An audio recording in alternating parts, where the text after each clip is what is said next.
Hello, എല്ലാവർക്കും നമ്മളെ പുതിയ വീഡിയോയിലേക്ക് സ്വാഗതമുണ്ട് കേട്ടോ. ഇന്ന് ഞങ്ങൾ മാനൂട്ടന് അഡ്മിഷൻ എടുക്കാൻ പോവാണ്.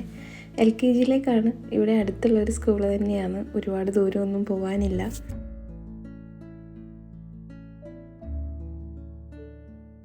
മോനങ്ങനെ അധികം അംഗനവാടിയിലൊന്നും പോയിട്ടില്ല കേട്ടോ. അതുകൊണ്ട് അവന് കുറച്ച് മടിയൊക്കെ ഉണ്ടായിരുന്നു സ്കൂളിൽ പോകാനാന്ന് പറഞ്ഞപ്പോൾ. പിന്നെ ഞങ്ങൾ രണ്ടാളും കൂടി കൺവിൻസ് ചെയ്ത് എടുത്തുകൊണ്ട് പോകുന്നതാണ്. അപ്പോൾ നമുക്കിന്ന് പോകുന്ന വഴിക്ക് വേറൊരു കാര്യം കൂടി ചെയ്യാനുണ്ട്. ഇവിടെ അടുത്തൊരു കടയുണ്ട് കേട്ടോ. അപ്പോൾ അവിടെ ഒന്ന് മാനൂട്ടനെയും കൊണ്ട് കയറണം. എന്താ കാര്യമെന്ന് വെച്ചാൽ, ഇവനൊരു കുരുത്തക്കേട് കാണിച്ചപ്പോൾ ഞാൻ മാനൂട്ടനെ വഴക്ക് പറഞ്ഞു. അപ്പോൾ ഇവന് ദേഷ്യമായിട്ട് ഇവൻ മേശ തുറന്ന്, അപ്പോൾ അതിനകത്തൊരു 20 രൂപയുടെ നോട്ടിരിപ്പുണ്ടായിരുന്നു. അവനതെടുത്ത് കീറിക്കളഞ്ഞു. അപ്പോഴത്തെ ദേഷ്യത്തിന് ഞാൻ ചെക്കന് 2 അടിയൊക്കെ കൊടുത്തെങ്കിലും പിന്നീട് ആലോചിച്ചപ്പോൾ അത് തെറ്റായി എന്ന് എനിക്കും തോന്നി. അവന് പ്രത്യേകിച്ച് അടി കൊണ്ടതുകൊണ്ട് മാറ്റമൊന്നും ഉണ്ടായിട്ടില്ല. കാരണം അവനത് മനസ്സിലായില്ല, എന്തിനാണ് ഞാൻ അടിച്ചതെന്നും ആ നോട്ട് കീറിയത് കൊണ്ട് എന്താ സംഭവിച്ചതെന്നും അവന് പിടികിട്ടിയിട്ടില്ല. അപ്പം ഞാനും വിചാരിച്ചു അവനെ ഒന്ന് കടയിൽ കൊണ്ടുപോവാം. ആ 20 രൂപ അവൻ്റെ കയ്യിൽ തന്നെ കൊടുത്തിട്ട് പറഞ്ഞു, നിനക്കിഷ്ടമുള്ള എന്ത് സാധനം വേണമെങ്കിലും 20 രൂപയ്ക്ക് വാങ്ങിച്ചോളാൻ പറഞ്ഞിട്ടുണ്ട്. അതുകൊണ്ട് ആൾ ഭയങ്കര സന്തോഷത്തിലാണ്. അപ്പോൾ ഇതാണ് കേട്ടോ നാട്ടിലുള്ള കട. ഇത് ഞങ്ങളുടെ നാട്ടിലെ കടയാണ്. അപ്പോൾ ഇവിടെ നിന്നാണ് സാധനങ്ങളൊക്കെ വാങ്ങുന്നത്. ഇതാണ് ജയേട്ടൻ. അപ്പോൾ ഞാൻ ജയേട്ടൻ്റെ അടുത്ത് പറഞ്ഞു, ഞങ്ങൾക്കൊരു പേന വാങ്ങാനുണ്ടായിരുന്നേ. ഒരു ഫോം സ്കൂളിൽ നിന്ന് തന്നതുണ്ടായിരുന്നു ഫില്ല് ചെയ്യാൻ. അപ്പോൾ അത് ഇവിടെ ഇരുന്ന് ഫില്ല് ചെയ്തിട്ട് വേണം പോവാൻ.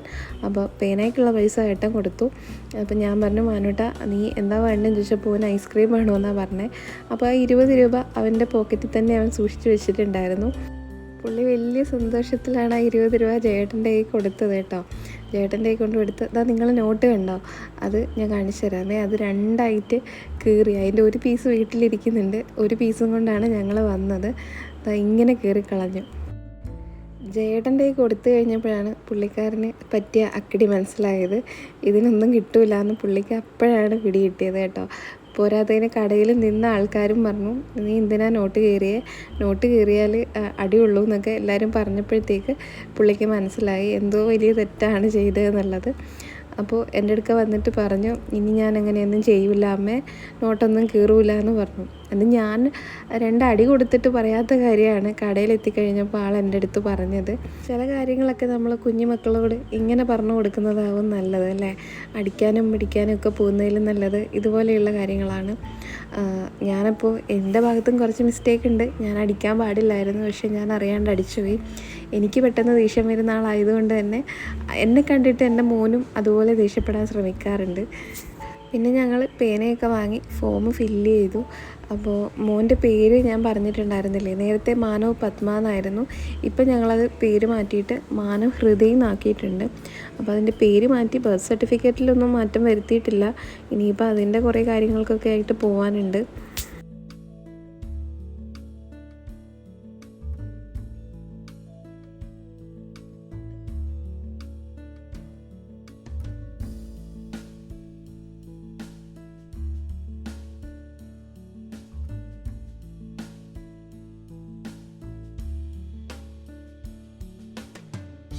ഇതാണ് കേട്ടോ മാനൂട്ടനെ ചേർക്കുന്ന സ്കൂള്. ഇവിടെ വെച്ചിട്ടാണ് ഞങ്ങളുടെ കല്യാണവും നടന്നത്. അപ്പോൾ ഞങ്ങൾ കല്യാണം നടക്കുന്ന സമയത്ത് ഈ ബിൽഡിംഗ് ഇങ്ങനെയൊന്നും ആയിരുന്നില്ല. ഒരു പഴയ ബിൽഡിംഗ് ആയിരുന്നു. ഇപ്പോൾ അതൊക്കെ പൊളിച്ച് പുതിയ ബിൽഡിങ്ങും കാര്യങ്ങളും ഒക്കെ എടുത്തിട്ടുണ്ട്. സ്കൂൾ അടുത്തായതുകൊണ്ട് തന്നെ ഇടയ്ക്കൊക്കെ ഞങ്ങൾ ഇങ്ങോട്ടേക്ക് വരാറുണ്ട് കേട്ടോ. ഇവിടെ കളിക്കുന്ന ഊഞ്ഞാലും കാര്യങ്ങളും ഒക്കെ ഉണ്ട്. അപ്പോൾ മാനൂട്ടന് അതിലൊക്കെ കയറണമെന്ന് പറയുന്ന സമയത്ത് ഇടയ്ക്ക് ഞങ്ങളിവിടെ കൊണ്ടുവന്ന് കളിപ്പിക്കാറുണ്ട്. അപ്പോൾ അവൻ അതുകൊണ്ട് ഈ സ്കൂൾ അങ്ങനെ പരിചയമില്ലാത്തൊരു സ്ഥലമൊന്നുമല്ല, പരിചയമുള്ള സ്ഥലം തന്നെയാണ്. ഇതൊക്കെ പുതിയ കെട്ടിടങ്ങളാണ് കേട്ടോ. പണ്ട് അവിടെ കെട്ടിടങ്ങളൊന്നും ഉണ്ടായിരുന്നില്ല. ഈ ഫ്രണ്ടിലേക്ക് മാറിയിട്ടാണ് ഒരു കെട്ടിടം ഉണ്ടായിരുന്നത്. അപ്പം ഞങ്ങൾ ചെന്നപ്പോൾ മാഷ് ഉണ്ടായിരുന്നില്ല. ടീച്ചേഴ്സ് പറഞ്ഞു മാഷ് വന്നിട്ട് നമുക്ക് പുസ്തകവും കാര്യങ്ങളും ഒക്കെ തരാമെന്ന് പറഞ്ഞു.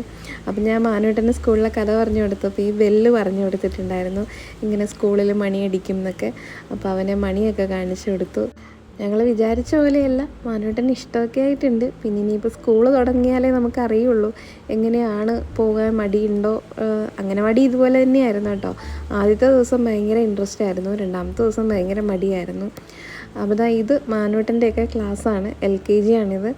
അപ്പോൾ ഇനിയിപ്പോൾ ഇതിനകത്ത് കുറച്ച് പെയിൻറ്റിങ് വർക്കൊക്കെ നടക്കുമായിരിക്കും. ഇപ്പോൾ കുറച്ച് അലങ്കോലമൊക്കെ ആയിട്ടാണ് ഉള്ളത്.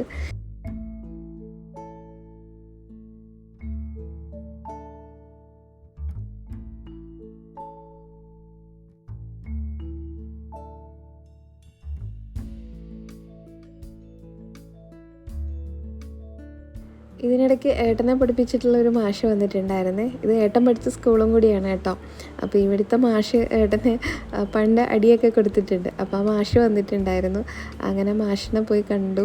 അപ്പോൾ മാഷ് ഇങ്ങനെ ഒരു പഴയ കാര്യങ്ങളൊക്കെ ഇങ്ങനെ പറഞ്ഞു.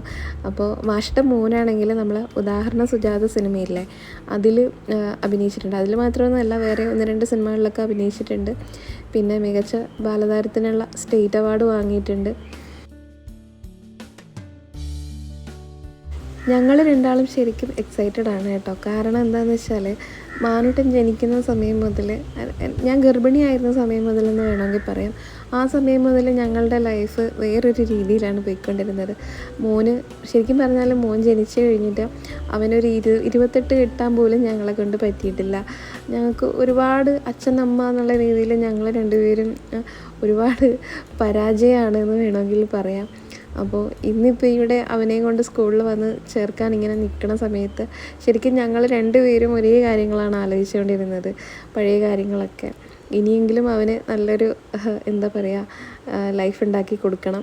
അപ്പോൾ ഇതൊക്കെയാണ് കേട്ടോ മാനൂട്ടൻ്റെ യൂണിഫോം ഉണ്ട്, ബെൽറ്റ് ഉണ്ട്, ബുക്കും ഇതൊക്കെ. യൂണിഫോം ഫ്രീ ആണ്, ടെക്സ്റ്റ് ബുക്കിനും നോട്ട് ബുക്കിനും ഒക്കെ നമ്മൾ പൈസ കൊടുക്കണമായിരുന്നു. അപ്പോൾ അതൊക്കെ കൊടുത്തു.